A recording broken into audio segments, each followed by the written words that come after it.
ibu kami kan baru meninggal dunia tanggal 16 Februari yang lalu. Jadi kita memang nggak kendur-kenduri, lebih baik kita kasihkan sedekah untuk yang membutuhkan, termasuk rumah singgah gangguan.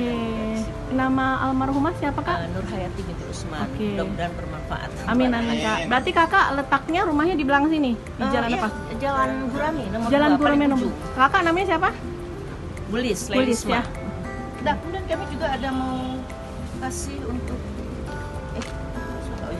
yang katanya kemarin 8 orang ya? Iya. Tidak bisa kita kasih. Maksudnya ini harus mau kami, rencana kami ke tangan masing-masing yang sakit. Ke siapa? Mau ke siapa? Ke yang sakit. Iya, siapa aja namanya? Mau ke tangan siapa? Ke pasiennya ya, Bu. Kan ke pasiennya. 8 orang. Kemarin kan sudah datang kemari bertanya, katanya 8 orang. Jadi kita sediakan 8 orang ya, sebentar ya. Orang untuk bisa dipanggil aja Pak Dun. Boleh.